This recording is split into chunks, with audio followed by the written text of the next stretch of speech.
दोस्तों, एक बार फिर से स्वागत है आपका आपके अपने YouTube channel the study ocean पर। दोस्तों, हम लोग पॉलिटी की एक नई क्लास को एंजॉय करने के लिए आ चुके हैं। तो चलिए स्टार्ट करते हैं दोस्तों आज की क्लास को।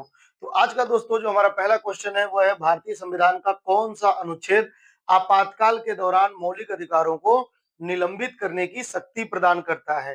दोस्तों, मैं आपको बता दूं कि देखिए जो मौलिक अधिकार है हमारे भाग नंबर 3 के अनुच्छेद कितने हैं? तो अनुच्छेद है 12 से लेकर के 35 तक। तो क्या ये जो मौलिक अधिकार हमें दिए गए हैं, जो फंडामेंटल हमारे पास राइट हैं, तो क्या ये हमेशा से ऐसे ही रहेंगे या इनमें कुछ चेंज किया जा सकता है, या इनमें इनको समाप्त किया जा सकता है, या इनको निलंबित किया जा सकता है? तो चलिए आइए देखते हैं दोस्तों इसमें क्या किया जा सकता है। तो दोस्तों देखिए, मूल अधिकार को समाप्त भी किया जा सकता है, ये आपको ध्यान रखना है। अगर कभी ऐसा पूछे कि क्या मूल अधिकार को समाप्त किया जा सकता है, आप बताएंगे बिल्कुल समाप्त किया जा सकता है। और समाप्त कर कौन सकती है दोस्तों? संसद। ठीक है, मूल अधिकारों को कौन समाप्त कर सकता है? मूल अधिकारों को संसद समाप्त कर सकती है। और संसद कैसे समाप्त करेगी? तो संविधान में संशोधन के द्वारा ही मूल अधिकारों को समाप्त किया जा सकता है, अदरवाइज नहीं। यानी कि जब भी मूल अधिकारों को समाप्त करना होगा तो संसद को संविधान में संशोधन करना होगा, ये आपको हमेशा ध्यान रखना है। तो दोस्तों क्या संसद ऐसे ही मूल अधिकारों को समाप्त कर देगी? जब भी जैसे मान लीजिए अभी संसद के मेंबर चाहें तो वो क्या हमारे मौलिक अधिकार को समाप्त कर सकते हैं? तो दोस्तों अगर वो चाहे भी समाप्त करने के लिए, तो उनके समाप्त करने के बाद उनकी समीक्षा की जाती है सर्वोच्च न्यायालय के द्वारा। और सर्वोच्च न्यायालय यदि पाता है, देखिए आर्टिकल नंबर 13 है, और आर्टिकल नंबर 13 कहा गया है, ऐसे आर्टिकल नंबर 13 कहता है कि मूल अधिकार के खिलाफ संसद ऐसा कुछ नहीं कर सकती। तो कर सकती है कि नहीं? तो कर तो सकती है, लेकिन सर्वोच्च न्यायालय उसकी जांच करेगा। सर्वोच्च न्यायालय उसकी क्या करेगा? पुनरावलोकन करेगा, उसकी समीक्षा करेगा कि क्या वास्तव में ये मूल अधिकार को समाप्त करने की जरूरत था या समाप्त करने की जरूरत नहीं था। तो ये सुप्रीम कोर्ट द्वारा जांच किया जाता है, क्या यह जो समाप्त किया जा रहा है यह मूल अधिकार के बेसिक स्ट्रक्चर का यानी मूलभूत ढांचा का उल्लंघन तो नहीं करता। तो ये सारी चीजें सुप्रीम कोर्ट के द्वारा जांच करने के बाद ही उसे अप्रूवल मिलता है, यानी कि समाप्त करने के बाद समाप्त करने के लिए कहा जाता है। अगर सर्वोच्च न्यायालय को ऐसा लगता है कि संसद द्वारा समाप्त किए गए प्रावधान वास्तव में समाप्त नहीं किए जाने चाहिए, तो इस कंडीशन में सर्वोच्च न्यायालय उस समाप्त करने वाले प्रावधान को कैंसिल कर देता है, यानी कि वह उस मूल अधिकार को बरकरार रखता है। यानी कि मूल अधिकार तब समाप्त नहीं किए जाएंगे दोस्तों, ये आपको ध्यान रखना है। तो समाप्त किए जा सकते हैं, हाँ किए जा सकते हैं। किसके द्वारा समाप्त किए जा सकते हैं? संसद द्वारा दोस्तों। और आपको पता होगा कि हमारा मूल अधिकार जो संपत्ति का अधिकार था वो समाप्त किया गया है। 44वां संविधान संशोधन 1978 के द्वारा मूल अधिकार को समाप्त भी किया गया है। तो समाप्त किया जा सकता है, किसके द्वारा? संसद के द्वारा। क्लियर है? और दोस्तों यदि आपसे पूछे कि क्या निलंबित किया जा सकता है क्या? क्या निलंबित किया जा सकता है क्या? निलंबित, तो जी हाँ दोस्तों, हमारा जो फंडामेंटल राइट है इसे निलंबित भी किया जा सकता है। निलंबित करने का मतलब होता है दोस्तों कुछ समय के लिए क्या करना है? निष्क्रिय कर देना है। ठीक है ना? कुछ समय के लिए वह निष्क्रिय रहेगा, यानी अप्रभावी रहेगा, फिर बाद में वो फिर से प्रभावी हो जाएगा। तो इसको निलंबित कौन कर सकता है दोस्तों? इसे केवल और केवल राष्ट्रपति द्वारा ही निलंबित किया जा सकता है। जितने हमारे मूल अधिकार हैं उसको केवल और केवल राष्ट्रपति के द्वारा ही निलंबित किया जा सकता है। अब क्या राष्ट्रपति कभी भी इसको निलंबित कर देगा? यानी राष्ट्रपति को अभी निलंबित करना हो मूल अधिकार को, तो क्या राष्ट्रपति कभी भी निलंबित कर देगा? तो जी नहीं दोस्तों, राष्ट्रपति कभी भी मूल अधिकार को निलंबित नहीं कर सकता। तो किस टाइम निलंबित करेगा? तो दोस्तों एक कंडीशन है आपातकाल का दौरान। जब भी आपातकाल का दौरान होगा, आपातकाल के दौरान ही मूल अधिकार को, आपातकाल के दौरान, ठीक है ना, केवल और केवल आपातकाल के दौरान ही निलंबित किया जा सकता है। देखिए दोस्तों, समाप्त करने को तो संसद कभी भी समाप्त कर दे, बशर्ते सुप्रीम कोर्ट एग्री हो कि ये बेसिक स्ट्रक्चर का पार्ट नहीं है। लेकिन निलंबित करने के लिए राष्ट्रपति को वही समय चाहिए जब देश में राष्ट्रीय आपातकाल का दौरान हो। केवल और केवल राष्ट्रपति तभी निलंबित करेगा जब आपातकाल के समय का काल हो। ठीक है ना? तो ये आपको ध्यान रखना है। अब दोस्तों, राष्ट्रपति किस अधिकार से, किस आर्टिकल में उसे ये अधिकार प्राप्त है कि वह मूल अधिकारों को निलंबित कर सकता है? ठीक है, तो आप मुझे बताएंगे। तो यही क्वेश्चन पूछा हुआ है, तो इसका सही आंसर क्या होगा? 359। दोस्तों इस आर्टिकल में जो 359 है, 359 आर्टिकल है, इसमें बताया गया है कि राष्ट्रपति जब भी आपातकाल घोषित करेगा तो उसे आपातकाल घोषित करने के दौरान ही ये भी बताना पड़ेगा कि वह किन मूल अधिकारों को निष्क्रिय करेगा। मूल अधिकारों मूल अधिकारों निलंबन का निलंबन। तो दोस्तों राष्ट्रपति को यह बताना होता है कि वह किन मूल अधिकारों का निलंबन कर रहा है। यानी कि ऐसा नहीं है कि जैसे ही आपातकाल लगेगा वैसे ही सारे मूल अधिकार निलंबित हो जाते हैं, बिल्कुल नहीं। राष्ट्रपति को यह बताना पड़ता है कि कौन सा मूल अधिकार आपातकाल के दौरान भी चलता रहेगा और कौन सा मूल अधिकार समाप्त हो जाएगा। लेकिन दोस्तों मैं आपको यह भी बता दूं कि ध्यान रखना है आपको, आर्टिकल नंबर 20 यानी कि जो दोष सिद्धि के संबंध में संरक्षण है, तो आर्टिकल नंबर 20 और आर्टिकल नंबर 21 प्राण और दैहिक स्वतंत्रता, ये दोनों आर्टिकल इसके द्वारा प्रदत्त जो अधिकार है, हमें जो मौलिक अधिकार दिए जाते हैं, जैसे 20 द्वारा कौन सा अधिकार हमें दिया गया है, तो गिरफ्तारी के संबंध में संरक्षण, और 21 द्वारा कौन सा अधिकार दिया गया है, तो प्राण एवं दैहिक स्वतंत्रता। तो दोस्तों ये दोनों जो आर्टिकल होंगे ये आपातकाल के दौरान भी समाप्त नहीं हो सकते या निलंबित नहीं हो सकते। दोस्तों ये दोनों आपको ध्यान रखना है, 20 और 21 ये कभी भी निलंबित नहीं होंगे, चाहे आपातकाल का ही दौरान हो, चाहे राष्ट्रपति ही अनाउंस करे कि 20 और 21 भी निलंबित किया जा रहा है, तब भी ये एक्टिव रहेंगे, ये कभी भी निलंबित नहीं हो सकते। तो ये पूछा जाता है एग्जाम में कि कौन सा मूल अधिकार किस आर्टिकल के तहत मूल अधिकार आपातकाल के दौरान भी निलंबित नहीं किया जा सकता। तो 20 और 21 आपातकाल के दौरान भी निलंबित नहीं किया जा सकता, ये आपको ध्यान रखना है, ठीक है। आर्टिकल नंबर 352 में क्या है, तो 352 में राष्ट्रीय आपातकाल का प्रावधान है, 356 में राष्ट्रपति शासन का प्रावधान है, 360 में दोस्तों वित्तीय आपातकाल का प्रावधान है, ठीक है। चलिए नेक्स्ट क्वेश्चन की ओर बढ़ते हैं। संविधान सभा की बैठक के दौरान जो प्रारूप समिति थी दोस्तों, इसे मसौदा समिति कहते हैं, ये कब गठित हुई थी? जो प्रारूप समिति है या मसौदा समिति है, ये कब गठित हुई थी? क्या 22 जनवरी 1947 को, क्या 26 नवंबर 1949 को, क्या 13 दिसंबर 1946 को, या 29 अगस्त 1947 को? तो इसका सही आंसर क्या होगा दोस्तों? 29 अगस्त 1947 इसका सही आंसर होगा। दोस्तों मसौदा समिति वह समिति थी जिसने जो संविधान है, संविधान का ड्राफ्ट तैयार किया था, मसौदा तैयार किया था, ठीक है दोस्तों। और इसके अध्यक्ष कौन थे? तो इसके अध्यक्ष थे दोस्तों डॉक्टर भीमराव अंबेडकर। भीमराव अंबेडकर इसके अध्यक्ष थे। और इसमें दोस्तों कुल कितने सदस्य थे? तो टोटल इसमें 7 सदस्य थे, ये आपको ध्यान रखना है। तो कौन कौन से 7 सदस्य थे दोस्तों? तो सबसे पहले आपको ध्यान रखना है, एक तो है गोपाल स्वामी अयंगर, गोपाल स्वामी अयंगर। दूसरे हैं दोस्तों कृष्णा स्वामी अय्यर अय्यर। अगले हैं के एम मुंशी। अगले हैं एन माधवराव।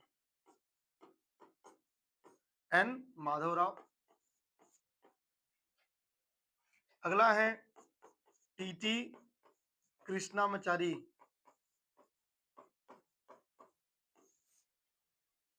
अगला है सैयद मोहम्मद सादुल्ला।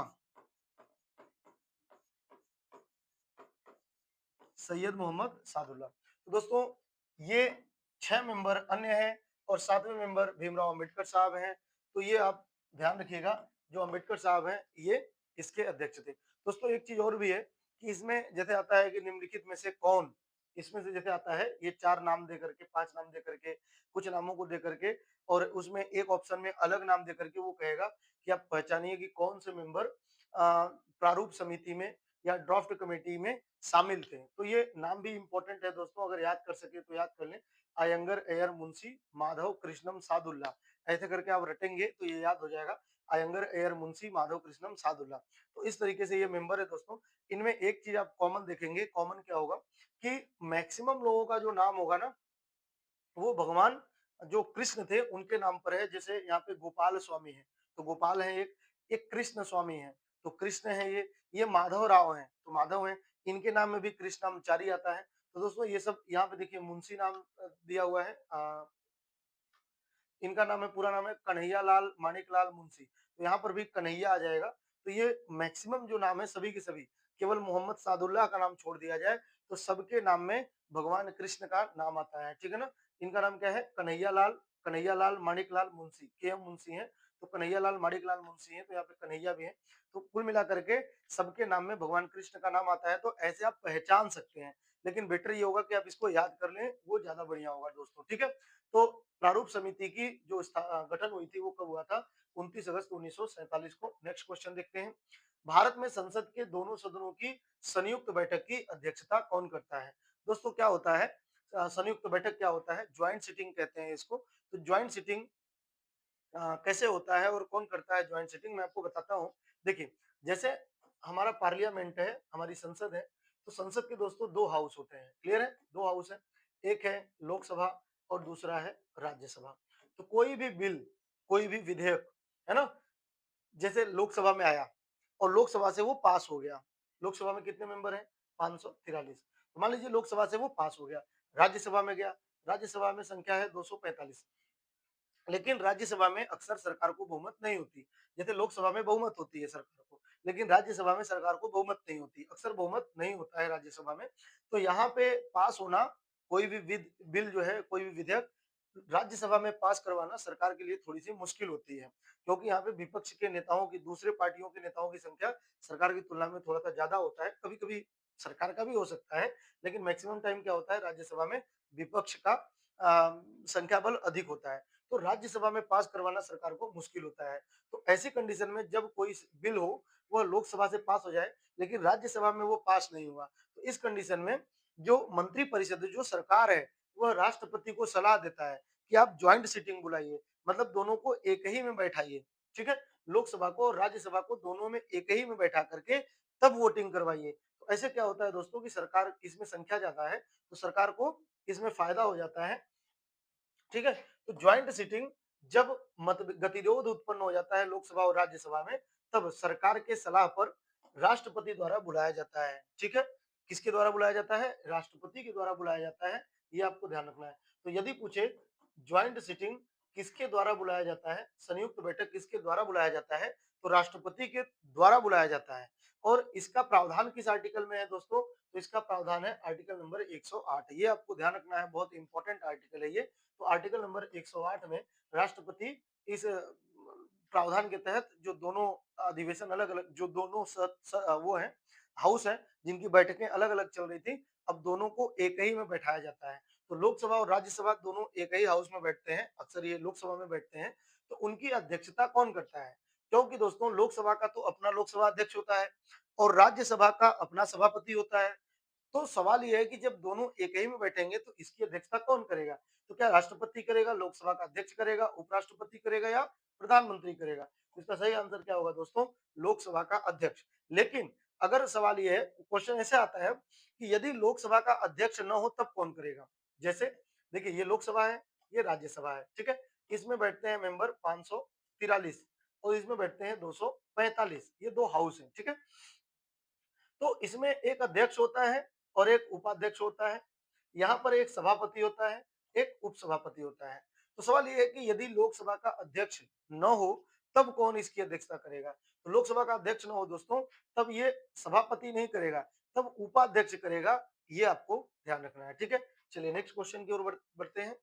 भारतीय संविधान का कौन सा भाग अनुसूचित और जनजाति क्षेत्रों के प्रशासन से संबंधित, प्रशासन व्यवस्था से संबंधित है दोस्तों। तो ये जनजातीय क्षेत्र जो है उनके प्रशासन से संबंधित पूछा हुआ है। क्या भाग नंबर 9 है, भाग नंबर 8 है, भाग नंबर 7 है या भाग नंबर 10 है। तो दोस्तों इसका सही आंसर क्या होगा, भाग नंबर 10। भाग नंबर 7 दोस्तों हमारे संविधान में सक्रिय नहीं है, ये आपको ध्यान रखना है।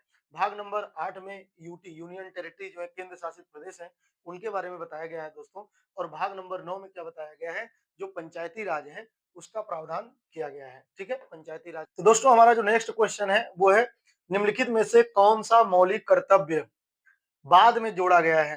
दोस्तों मौलिक कर्तव्य, कौन सा मौलिक कर्तव्य है जो बाद में जोड़ा गया है। तो दोस्तों मैं आपको बताऊं कि जो हमारा फंडामेंटल ड्यूटीज है, यह हमारे संविधान के भाग नंबर 4A और आर्टिकल नंबर दोस्तों 51A, ठीक है, में ये ऐड किया गया है और यह हमारे मूल संविधान में नहीं था। जो फंडामेंटल राइट है ये हमारे मूल संविधान में नहीं था दोस्तों, ये बाद में जोड़ा गया।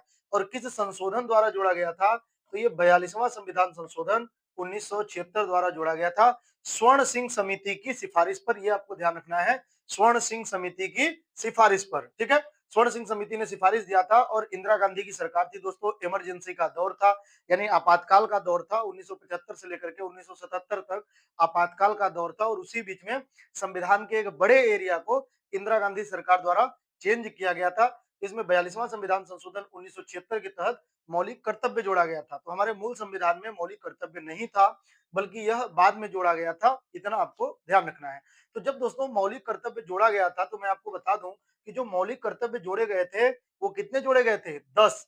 जब स्टार्टिंग में 42वां संविधान संशोधन 1976 के तहत कर्तव्य जोड़े गए थे तो ये 10 जोड़ा गया था और एक दोस्तों इसमें बाद में जोड़ा गया। और कब जोड़ा गया? तो 86वां संविधान संशोधन 2002 करके, 86वां संविधान संशोधन 2002 करके इसमें एक और कर्तव्य जोड़ा गया और कुल कितने कर्तव्य हो गए? तो 11।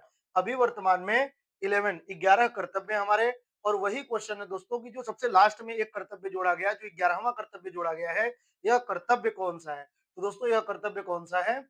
यह कर्तव्य है माता पिता द्वारा बच्चों को स्कूल भेजना। क्योंकि दोस्तों 86वां संविधान संशोधन 2002 के तहत आपको पता है कि जो शिक्षा है, सर्व शिक्षा अभियान एक क्रांति चलाई गई थी। तो उसके तहत दोस्तों 3 जगहों पर, एक मौलिक अधिकार में 21A आर्टिकल जोड़ा गया था जिसमें शिक्षा के अधिकार को मूल अधिकार बनाया गया। और दूसरा दोस्तों आर्टिकल नंबर 45 में जोड़ा गया था, छोटे बच्चों को देखभाल के लिए प्रावधान किया गया था कि राज्य का यह कर्तव्य होगा कि वह छोटे बच्चों को, जो 6 वर्ष से कम आयु के बच्चे हैं, उनकी देखभाल करे। और जो दोस्तों एक कर्तव्य था 11वां कर्तव्य, 11वां कर्तव्य, ठीक है। तो ये 51 आर्टिकल नंबर 51A में जोड़ा गया था। आर्टिकल नंबर 51A में 11वां कर्तव्य जोड़ा गया था। तो ये 3 आर्टिकल हैं जिसके तहत ये इस 86वां संविधान संशोधन के तहत चेंज किया गया था। चलिए नेक्स्ट क्वेश्चन। तो दोस्तों हमारा जो नेक्स्ट क्वेश्चन है वह क्वेश्चन है, राष्ट्रपति के निर्वाचन में कौन सा मतदान प्रणाली उपयोग की जाती है? यानी कि जो हमारे प्रेसिडेंट है दोस्तों, इनका चुनाव अप्रत्यक्ष रूप से होता है और ये कह रहा है कि मतदान प्रणाली की उपयोग क्या है? तो दोस्तों 2 आर्टिकल हैं। कौन से आर्टिकल, कितने आर्टिकल हैं? 2। और कौन-कौन से हैं?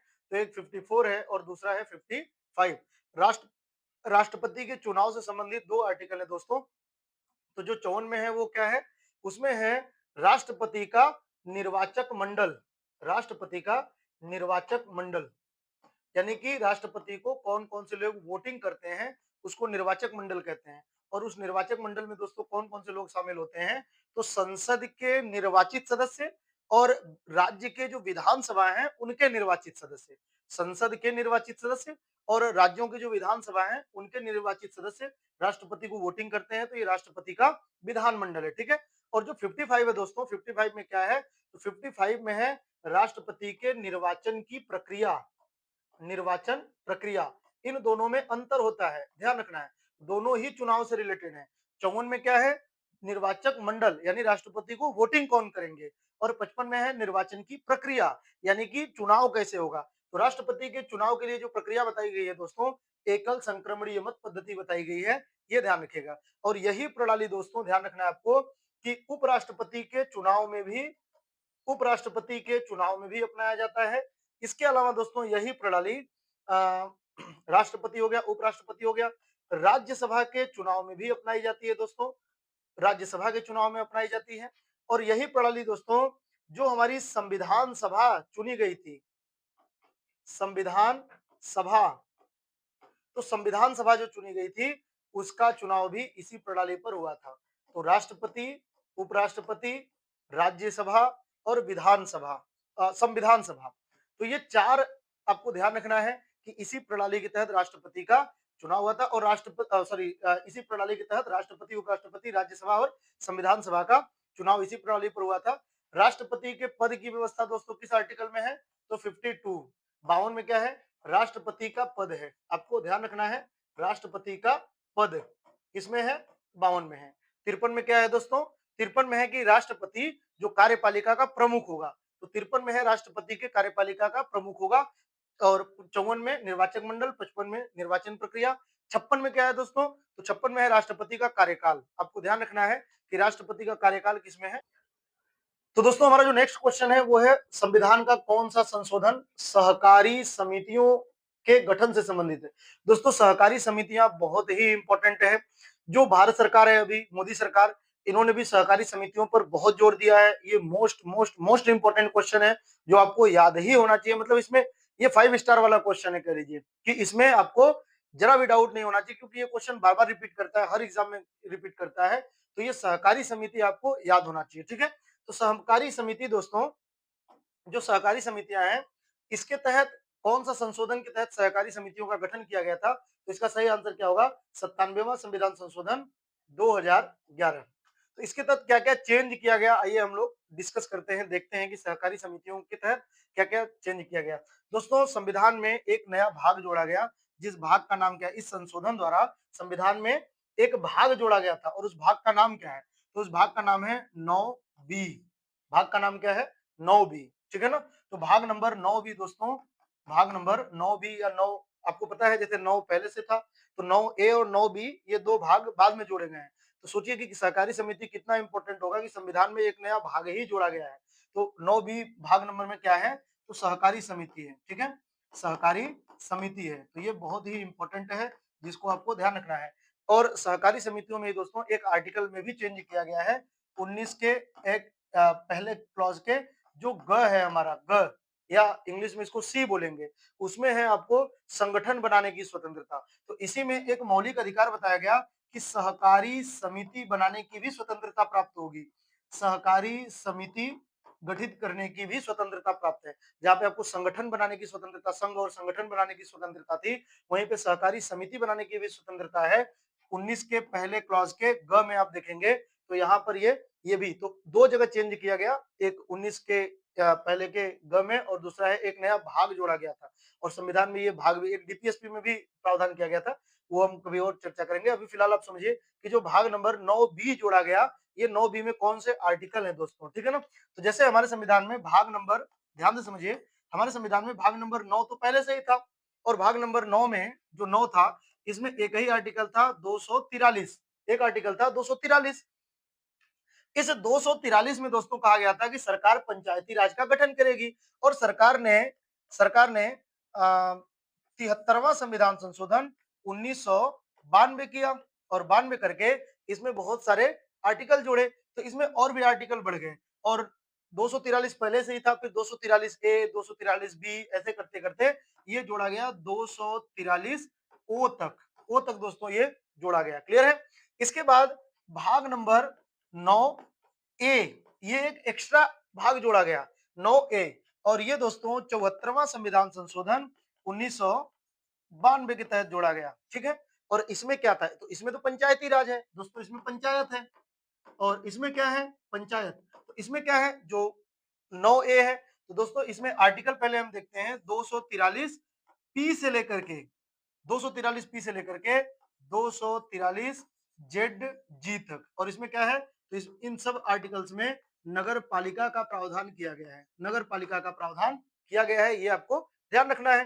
फिर दोस्तों एक नया भाग जोड़ा गया, भाग नंबर 9 बी, ठीक है, 9 बी जोड़ा गया, और ये कब जोड़ा गया? तो ये 97वां संविधान संशोधन 2011 करके भाग नंबर 9 बी जोड़ा गया है। 9 पहले से ही था, इसमें केवल आर्टिकल जोड़े गए, लेकिन भाग नंबर 9 ए और 9 बी ये दोनों बाद में जोड़े गए। जो 9 ए जोड़ा गया ये नगर पालिका है, और जो 9 बी जोड़ा गया ये सहकारी समितियां हैं। और इसमें कौन कौन से आर्टिकल हैं? तो इसमें आर्टिकल है 243 Z Z H, 243 Z H से लेकर के, इसी के आगे होगा 243 जेड एस से लेकर के 243 जेड टी तक। और इसमें है क्या? तो इसमें सहकारी समितियों के बारे में प्रावधान किया गया है, सहकारी समितियों के बारे में दोस्तों प्रावधान किया गया है। तो मोस्ट मोस्ट मोस्ट इंपॉर्टेंट है। आपसे कई बार तो डायरेक्ट भाग पूछा जाता है कि सहकारी समितियों के तहत कौन सा एक भाग नया तरीके से जोड़ा गया, तो भाग नंबर 9 बी जोड़ा गया है। इसमें आर्टिकल याद रख लेंगे तो और भी बढ़िया है, 243 जेड एस से लेकर के 243 जेड टी तक है जो सहकारी समिति है। कई बार इसका संशोधन पूछ लिया जाता है कि सहकारी समितियों का संशोधन कौन सा है, तो 97वां संविधान संशोधन। कई बार पूछ लिया जाता है कि सहकारी समिति किस वर्ष जोड़ा गया था, 2011, 97वां संविधान संशोधन 2011 दोस्तों। और बहुत इंपॉर्टेंट है, एक बार मैं फिर से रिपीट कर रहा हूं दोस्तों, इस पर मैं इतना बल इसलिए दे रहा हूं क्योंकि आप प्रीवियस ईयर्स के क्वेश्चन देखिए और ये पढ़ते ही स्टूडेंट को समझ में नहीं आता और वो स्किप करके आगे बढ़ जाते हैं। आपको स्किप नहीं करना है, आपको ये जानना है कि सहकारी समितियां, अच्छा सहकारी समितियां क्या होती हैं ये हम कभी आपको और भी बताएंगे, सहकारी समितियां होती क्या है ना, किसी और क्लास में बताएंगे आपको। ठीक, की ओर बढ़ते हैं। भारत में नियंत्रक महालेखा परीक्षक सीएजी की नियुक्ति कौन करता है, तो दोस्तों इसकी नियुक्ति कौन करता है, राष्ट्रपति करता है। और ये किस आर्टिकल का प्रावधान है इसमें, तो आर्टिकल नंबर 148 आप ध्यान रखेंगे, इसमें है सीएजी, ठीक है, controller and auditor general. Next question है, निम्न में से कौन सा अनुच्छेद समानता के अधिकार से संबंधित नहीं है, तो इसमें नहीं है दिया हुआ है, समानता के अधिकार से संबंधित नहीं है, तो क्या 14 है, 15 है, 19 है, 16 है, कौन सा ऐसा आर्टिकल है दोस्तों जो समानता से संबंधित नहीं है, तो इसमें 19 है, क्योंकि समानता का अधिकार 14 से लेकर के 18 तक है, तो 19 है, ये स्वतंत्रता का अधिकार प्रदान करता है, ये स्वतंत्रता का अधिकार प्रदान करता है। बाकी 14 से लेकर के 18 तक के जितने भी आर्टिकल होंगे वो सब समानता स्थापित करते हैं, ठीक है। नेक्स्ट क्वेश्चन की ओर बढ़ते हैं। भारतीय संविधान में धर्मनिरपेक्ष शब्द को किस संशोधन द्वारा जोड़ा गया है, तो यहाँ पे धर्मनिरपेक्ष शब्द हो दोस्तों, या इसी को पंथ निरपेक्ष शब्द भी बोलेंगे, पंथ निरपेक्ष, ठीक है ना, पंथ निरपेक्ष। तो धर्मनिरपेक्ष या पंथ निरपेक्ष, इंग्लिश में एक ही शब्द है सेक्युलर, लेकिन हिंदी में दो शब्द यूज होते हैं, या तो धर्मनिरपेक्ष या तो पंथ निरपेक्ष। ज्यादा सही पंथ निरपेक्ष है, लेकिन धर्मनिरपेक्ष भी चल जाता है, ठीक है। तो ये पूछ रहा है कि प्रस्तावना में कहां पर भारतीय संविधान में धर्मनिरपेक्ष शब्द को किस संशोधन द्वारा जोड़ा गया है, तो धर्मनिरपेक्ष दोस्तों संविधान में और कहीं नहीं जोड़ा गया है, केवल एक ही जगह जोड़ा गया है, और वो कहां जोड़ा गया है, प्रस्तावना में, ठीक है ना, प्रस्तावना में ही ये धर्मनिरपेक्ष शब्द जोड़ा गया है। बाकी धर्मनिरपेक्ष शब्द संविधान के किसी भी आर्टिकल में नहीं मिलता है, तो इसी को धर्मनिरपेक्ष या इसी को पंथ निरपेक्ष बोलेंगे। और इसके अलावा दोस्तों यहाँ पे समाजवादी शब्द भी जोड़ा गया था, समाजवादी शब्द भी जोड़ा गया था, और अखंडता शब्द भी जोड़ा गया था, और अखंडता शब्द जोड़ा गया था। तो ये जो शब्द हैं ये दोस्तों कब जोड़ा गया था, तो ये जोड़ा गया था 42वां संविधान संशोधन 1976 के तहत जोड़ा गया था, जिसे मिनी कॉन्स्टिट्यूशन कहते हैं, ठीक है। नेक्स्ट क्वेश्चन की ओर बढ़ते हैं दोस्तों। निम्नलिखित में से कौन सा मौलिक अधिकार केवल भारतीय नागरिकों को उपलब्ध है, तो आप मुझे बताएं कौन सा मौलिक अधिकार है जो केवल और केवल भारतीय नागरिकों को उपलब्ध है, तो क्या लोक नियोजनों में अवसर की समता, क्या प्राण एवं दैहिक स्वतंत्रता, क्या किसी भी धर्म को मानने और उसका प्रचार प्रसार करने की स्वतंत्रता, क्या मानव दुर्व्यापार, ये दुर्व्यापार होगा, दुर्व्यापार इसमें टाइपिंग एरर है, आप दुर्व्यापार कर लीजिएगा, का प्रतिषेध किया हुआ है। तो ये पूछ रहा है कि मौलिक अधिकार केवल भारतीय नागरिकों को प्राप्त है, यहाँ पे दिया हुआ है। देखिए दोस्तों हमारे जो मूल अधिकार हैं जो भाग नंबर 3 के द्वारा हमें प्रदत्त हैं, भाग नंबर 3 में जितने भी मूल अधिकार हैं वह कुछ अधिकार ऐसे हैं जो केवल और केवल भारतीय नागरिकों को प्राप्त हैं, और बाकी के मैक्सिमम ऐसे अधिकार हैं जो भारतीयों को भी प्राप्त हैं और विदेशियों को भी प्राप्त हैं, तो वो सबको प्राप्त हैं। लेकिन कुछ ऐसे हैं जो केवल और केवल इंडियन यानी कि भारतीय नागरिकों को प्राप्त है, ये आपको ध्यान रखना है। और वो पूछ रहा है कि इनमें से कौन सा अधिकार केवल भारतीय नागरिकों को ही उपलब्ध है, तो दोस्तों लोक नियोजनों में अवसर की समता, ये किस आर्टिकल में है, ये आर्टिकल नंबर 16 में है, ठीक है। प्राण एवं दैहिक स्वतंत्रता, ये किस आर्टिकल में है, तो ये दोस्तों आर्टिकल 21 में है, ठीक है। किसी भी धर्म को मानने उसका प्रचार प्रसार करने की स्वतंत्रता, ये दोस्तों आर्टिकल नंबर किस में है, 25 में है। मानव दुर्व्यापार का प्रतिषेध दोस्तों ये किस आर्टिकल में है, तो ये इसका आर्टिकल नंबर है 23, तो ये आपको ध्यान रखना है। तो ये क्या कह रहा है कि कौन सा ऐसा मौलिक अधिकार है जो केवल भारतीय नागरिकों को प्राप्त है, तो ये है, ए है, ए। तो दोस्तों ध्यान रखना है आपको 15, 16, 19, 29 और 30, ये जो मूल अधिकार हैं 15, 16, 19, 29, 30, ये सारे के सारे जो मूल अधिकार हैं वो केवल नागरिकों को प्राप्त हैं, केवल नागरिकों को प्राप्त हैं, ये आपको ध्यान रखना है, केवल नागरिकों को प्राप्त हैं। और बाकी जो मूल अधिकार हैं वो भारतीयों को भी प्राप्त है और विदेशियों को भी प्राप्त है। तो इसको याद कर लेंगे 15, 16, 19, 29, 30, 15, 16, 19, 29, 30। चलिए नेक्स्ट क्वेश्चन की ओर बढ़ते हैं। भारत में वित्त आयोग का गठन किस अनुच्छेद के तहत किया जाता है? तो वित्त आयोग बहुत इंपॉर्टेंट है दोस्तों। प्रत्येक 5 वर्ष पर इसका गठन होता है और इसका गठन कौन करता है? तो राष्ट्रपति करता है। यह किस अनुच्छेद में है? तो दोस्तों अनुच्छेद है इसका 280। ठीक है। 315 में क्या है दोस्तों? तो 315 में है यूपीएससी, संघ लोक सेवा आयोग का गठन है 315 में। 324 में क्या है? तो 324 में है इलेक्शन कमीशन, निर्वाचन आयोग की बातचीत है दोस्तों 324 में। और 214 में क्या है? तो आप मुझे बताएं 214 में क्या है? हाई कोर्ट, उच्च न्यायालय के गठन का प्रावधान है। ठीक है। चलिए नेक्स्ट क्वेश्चन की ओर बढ़ते हैं। निम्न में से कौन सा संवैधानिक पद नहीं है? इनमें से संवैधानिक पद कौन सा नहीं है दोस्तों? संवैधानिक पद क्या होता है? संवैधानिक पद उस पद को कहते हैं जिनकी चर्चा संविधान में ही की गई थी, तो उसको क्या बोलेंगे? संवैधानिक पद। तो आप मुझे बताएं किस पद की व्यवस्था संविधान में नहीं की गई है? तो दोस्तों उपराष्ट्रपति हम सबको पता है, आर्टिकल नंबर 63 में इसका प्रावधान है। अच्छा दोस्तों मैं आपको बताता हूँ आर्टिकल याद करना, 3 आर्टिकल आप एक साथ याद रखेंगे। ठीक है। एक प्रधानमंत्री का, चलिए पहले राष्ट्रपति का। ठीक है। सबसे पहले राष्ट्रपति, फिर है उपराष्ट्रपति, उपराष्ट्रपति और फिर है प्रधानमंत्री, प्रधानमंत्री। ठीक है दोस्तों। इन तीनों से ही संबंधित जो आर्टिकल होंगे उनको एक साथ याद रखिएगा। और इसमें कितने का अंतर होगा? 11 का। तो जैसे राष्ट्रपति का है 52, उपराष्ट्रपति का होगा 63 और प्रधानमंत्री का होगा 74। इनमें देखिए 11 का अंतर है। इन तीनों को आप एक साथ याद रख लीजिएगा, राष्ट्रपति, उपराष्ट्रपति और प्रधानमंत्री। 52, 63 और 74। तो इन्हीं आर्टिकल्स में इनके पद की व्यवस्था की गई है। ठीक है ना। तो 52 में राष्ट्रपति, 63 में उपराष्ट्रपति और 74 में प्रधानमंत्री। हालांकि प्रधानमंत्री के पद की व्यवस्था नहीं की गई है, बल्कि ये बताया गया है 74 में कि एक जो राष्ट्रपति है उसको सलाह देने के लिए एक मंत्री परिषद होगी जिसका मुखिया प्रधानमंत्री होगा। तो ये बातचीत है। ठीक है ना। प्रधानमंत्री के बारे में कोई भी स्वतंत्र आर्टिकल नहीं है। मुख्य सचिव दोस्तों इसका किसी भी आर्टिकल में जिक्र नहीं है और इसका सही आंसर मुख्य सचिव ही होगा। मुख्य निर्वाचन आयुक्त तो दोस्तों पता है आपको, ये 324 में इसका प्रावधान किया गया है। नियंत्रक और महालेखा परीक्षक तो ये 148 में इसका प्रावधान किया गया है। ठीक है। चलिए नेक्स्ट क्वेश्चन की ओर बढ़ते हैं।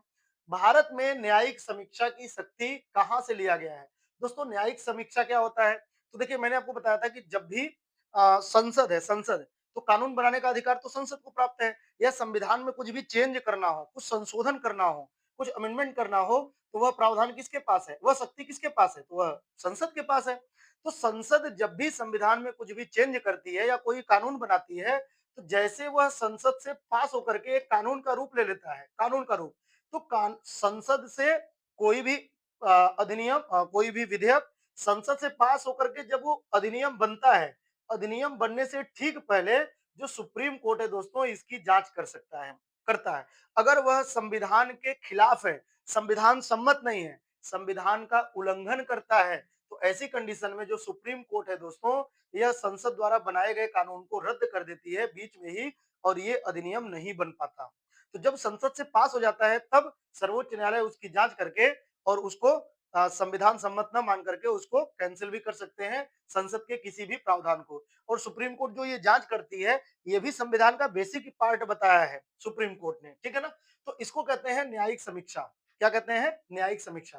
तो यह जो व्यवस्था है, संसद कोई भी कानून बनाएगी और सर्वोच्च न्यायालय उसकी जांच करेगा, यह किस देश से ग्रहण किया गया है दोस्तों? तो यह अमेरिका से ग्रहण किया गया है, ये आपको ध्यान रखना है। और किस आर्टिकल के तहत ऐसा सर्वोच्च न्यायालय को शक्ति प्राप्त है? तो ये दोस्तों 13, 32 और 226 के तहत सुप्रीम कोर्ट को ये अधिकार प्राप्त है। ठीक है ना। 13 में रिट जारी करने की, तो वो देखते हैं कि क्या कहीं पर कोई उल्लंघन तो नहीं हो रहा है। 226 के तहत हाई कोर्ट को रिट जारी करने की शक्ति है और 13 में दोस्तों न्यायिक पुनरावलोकन की शक्ति डायरेक्ट दिया गया है। तो यहाँ पर ये मूल अधिकारों के संरक्षण को टारगेट करते हैं, यहाँ पे मूल अधिकारों के संरक्षण को टारगेट करते हैं और यहाँ पे ये देखते हैं कि क्या इन्होंने कोई कानून बनाया।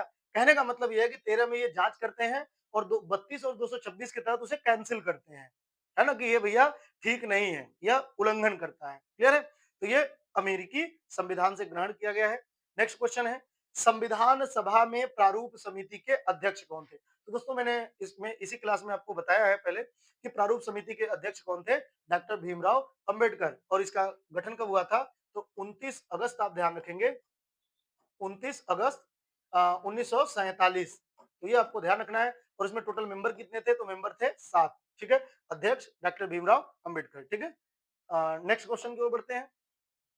निम्न में से कौन सा अनुच्छेद राज्य की नीति निर्देशक तत्वों से संबंधित है दोस्तों? तो संविधान के भाग नंबर 4 में नीति निर्देशक तत्व है 36 से लेकर के 51 तक।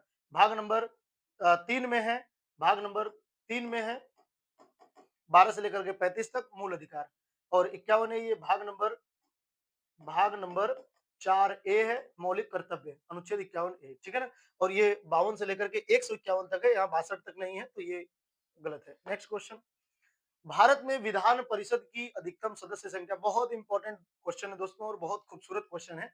देखिए, जैसे कि संसद में, जैसे जो संसद है, ध्यान से सुनिएगा, जो संसद है इसमें होते हैं दो हाउस, एक होता है लोकसभा और दूसरा होता है राज्यसभा। लोकसभा में सदस्य संख्या है 543 वर्तमान में, और राज्यसभा में सदस्य संख्या है 245। क्लियर है? तो इतनी तो वर्तमान संख्या है, लेकिन आपसे क्वेश्चन पूछता है कि अधिकतम कितने हो सकते हैं। तो इसमें अधिकतम संख्या जो संविधान सभा ने डिसाइड किया था दोस्तों, वो लोकसभा में 552 डिसाइड किया था कि लोकसभा में अधिकतम 552 हो सकते हैं और राज्यसभा में अधिकतम 250 हो सकते हैं। तो ये तो हो गई संसद की बात। सेम ऐसे ही दोस्तों उन्होंने राज्यों की विधानमंडल में, जो राज्य के विधानमंडल होते हैं, उन विधानमंडलों में भी, चाहे विधानसभा हो चाहे विधान परिषद हो, उसमें सदस्यों की संख्या निर्धारित किया हुआ है। तो जो दोस्तों विधानमंडल है, विधानमंडल राज्यों में होते हैं, ये दो हाउस से मिल करके बनते हैं। एक होता है विधानसभा और दूसरा होता है विधान परिषद, विधानसभा और विधान परिषद।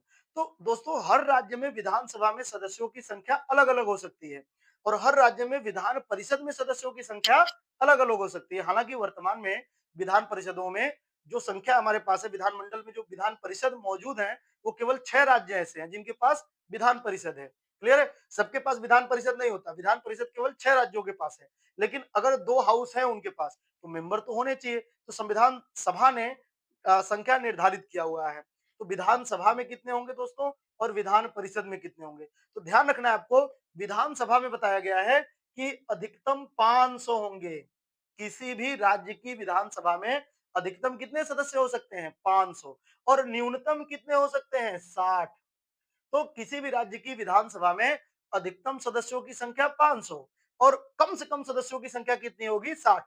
अब आपको एक डाउट आ रहा होगा कि सर बहुत सारे ऐसे राज्य हैं जिनमें 60 से कम भी संख्या है। तो दोस्तों वहां पे उनको संशोधन करके उनको विशेष राज्य का दर्जा उन्हें विशेष बताया गया है और वो ऐसी कंडीशन थी कि उनकी संख्या कम हो। लेकिन संविधान के अनुसार आप आंसर हमेशा करेंगे कि किसी भी विधानसभा में अधिकतम 500 हो सकता है और न्यूनतम 60 हो सकता है। और अधिकतम अभी उत्तर प्रदेश में सबसे ज्यादा है 403।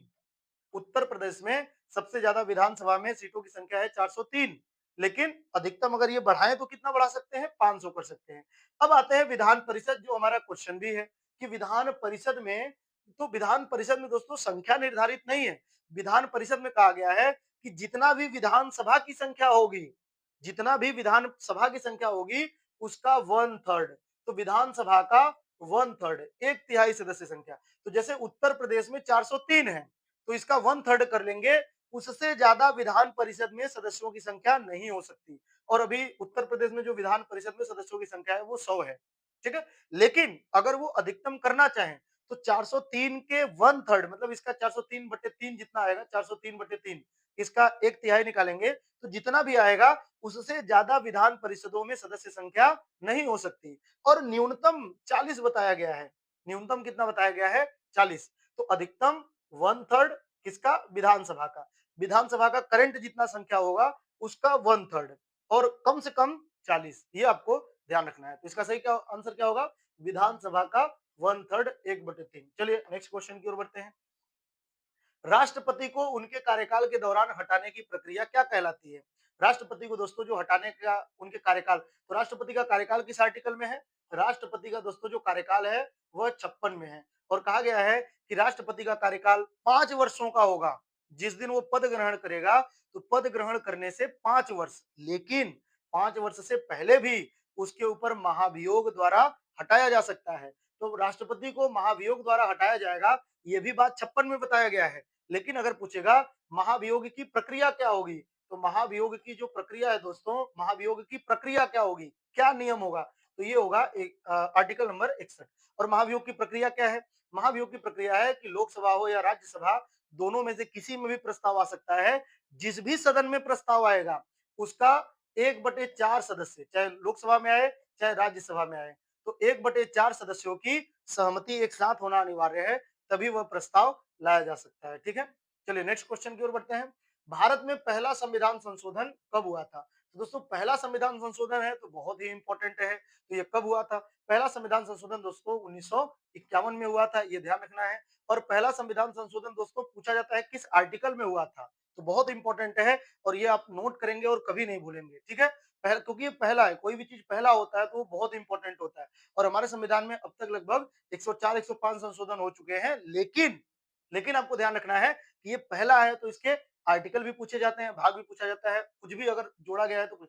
तो जो पहला संविधान संशोधन है दोस्तों, संविधान में हमारे पहला संविधान संशोधन 1951 में हुआ था। इसके तहत एक नई अनुसूची जोड़ी गई थी, 9वीं अनुसूची। कौन सी अनुसूची जोड़ी गई थी? 9वीं अनुसूची। क्लियर है? जो ये प्रावधान करता है कि जो भूमि सुधार है उसको लेकर के अगर इसमें कोई आर्टिकल रखे जाते हैं तो आप न्यायालय नहीं जा सकते। तो ये व्यवस्था थी 9वीं अनुसूची की। लेकिन मैं आपको बताऊं दो और आर्टिकल हैं जिनमें चेंज किया गया था।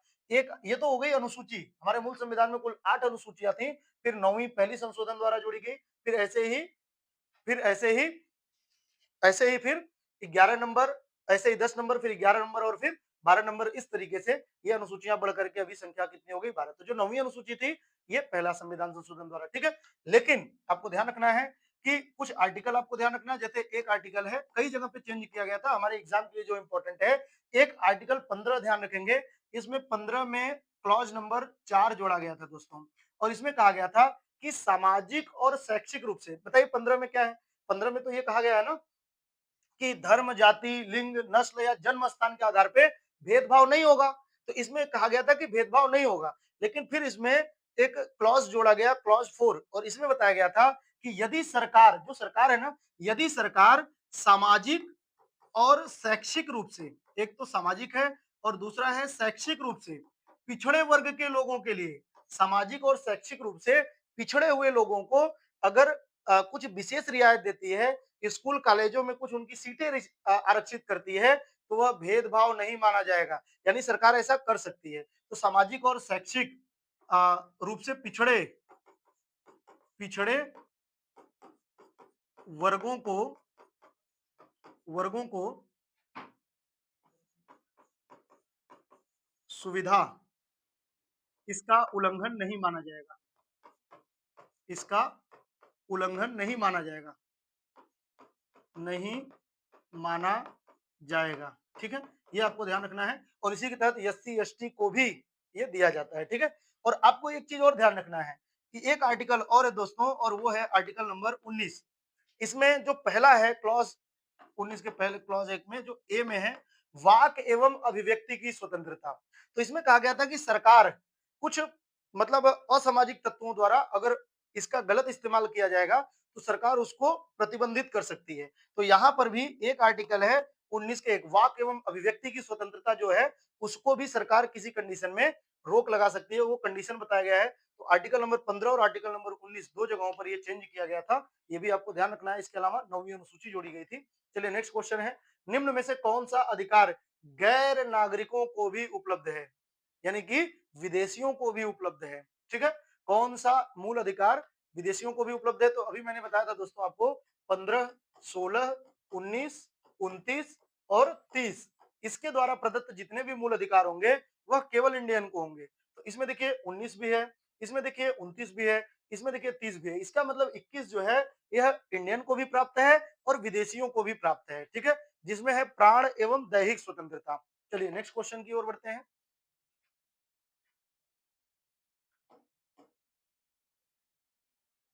तो दोस्तों नेक्स्ट क्वेश्चन की ओर बढ़ते हैं। भारत में संघीय ढांचे का आधार क्या है? जो संघीय ढांचा है दोस्तों, संघीय ढांचा क्या होता है? संघीय ढांचा, अरे भाई चल जाओ, संघीय ढांचा क्या होता है? संघीय ढांचा मैंने आपको बताया था, संघात्मक व्यवस्था जहां पे शक्तियों का पृथककरण किया गया और शक्तियों का विभाजन किया गया हो, यानी केंद्र और राज्य के बीच शक्तियों का विभाजन किया गया हो, तो उसे कहते हैं अच्छा यहाँ पे देखिए शब्द लगभग सब वही है, लेकिन जो यूज होता है केंद्र और राज्य में, संघीय ढांचे में जो शब्द यूज होता है वो यूज होता है शक्तियों का विभाजन। शक्तियों का पृथककरण किसे कहते हैं? जहां पे एक ही स्तर पे 3 मतलब इस तरीके से बंटवारा हो, ऐसे। यानी कि विधायिका केंद्र लेवल पे ही विधायिका हो, कार्यपालिका हो और न्यायपालिका हो। तो इसको कहते हैं शक्तियों का पृथक्करण। लेकिन जब ऐसे बंटवारा हो तो इसको कहेंगे शक्तियों का विभाजन, और शक्तियों का विभाजन ही है जो संघीय ढांचे का आधार है। नेक्स्ट क्वेश्चन है, निम्नलिखित में से कौन सा संशोधन शिक्षा के अधिकार को मौलिक अधिकार बनाता है? तो दोस्तों इसका सही आंसर क्या होगा? 86वां संविधान संशोधन 2002 बहुत इंपॉर्टेंट है। शिक्षा का अधिकार एक मूल अधिकार है, और मूल अधिकार कौन सा है? 21A। ठीक है, ये आपको ध्यान रखना है। 73वां संविधान दोस्तों 1992 पंचायती राज। 42वां संविधान संशोधन 1976 मिनी कॉन्स्टिट्यूशन, बहुत कुछ चेंज किया गया था इसमें। 44वां संविधान संशोधन दोस्तों 1978। 42वें संविधान संशोधन की कमियों को दूर किया गया और संपत्ति के अधिकार को मूल अधिकार से हटा करके विधिक अधिकार बनाया गया था। नेक्स्ट क्वेश्चन है, भारत में मुख्य निर्वाचन आयुक्त की नियुक्ति कौन करता है? जो मुख्य निर्वाचन आयुक्त है दोस्तों, इनकी नियुक्ति कौन करता है? तो इनका प्रावधान आर्टिकल नंबर 324 में है, और इनकी नियुक्ति कौन करता है? राष्ट्रपति करता है। मैक्सिमम सेंट्रल लेवल पे मैक्सिमम पदों की नियुक्ति, अगर कभी आपको तुक्का भी लगाना हो ना, तो ज्यादा पॉसिबिलिटी होगी। आप अगर राष्ट्रपति को, अगर तुक्का लगाना मजबूरी है आपकी, तो आप अगर सेंटर में किसी पदाधिकारी की नियुक्ति की बात हो रही है, तो मैक्सिमम टाइम राष्ट्रपति होता है। प्रधानमंत्री के बारे में कुछ ही है, एक दो पद जो मैंने आपको बताया है, बाकी आप ध्यान रखिएगा। ठीक है, नेक्स्ट क्वेश्चन है, भारत में संविधान की प्रस्तावना को कितनी बार संशोधित किया गया है? तो दोस्तों प्रस्तावना को केवल और केवल एक बार संशोधन किया गया है, और वो संशोधन कौन सा है? वो संशोधन है 42वां संविधान संशोधन 1976, और समाजवादी, पंथ निरपेक्ष और अखंडता शब्द को जोड़ा गया था। ठीक है, नेक्स्ट क्वेश्चन है, निम्न में से कौन सा अनुच्छेद उच्च न्यायालयों की स्थापना से संबंधित है? और यह आंसर आप लोग करेंगे दोस्तों कमेंट बॉक्स में। ठीक है ना, इसका आंसर आप लोग करेंगे, ये आप लोगों का होमवर्क है। कमेंट जरूर किया करिए, आंसर जरूर दिया करिए दोस्तों, जिससे हमें भी पता चलता है कि हाँ आप लोगों की पढ़ाई हो पा रही है, आप लोग सिंसियर स्टूडेंट हैं, आप लोग गंभीरता से पढ़ाई कर रहे हैं। तो आपका कमेंट हमें आपकी गंभीरता को भी बताता है, और हमें हमारा उत्साह भी बढ़ाता है। इसलिए कमेंट करके आंसर इसका जरूर करें। ठीक है, तो आज के लिए इतना ही दोस्तों, बाकी अपनी प्रतिक्रिया हमें भेजते रहिए। जय हिंद, जय भारत।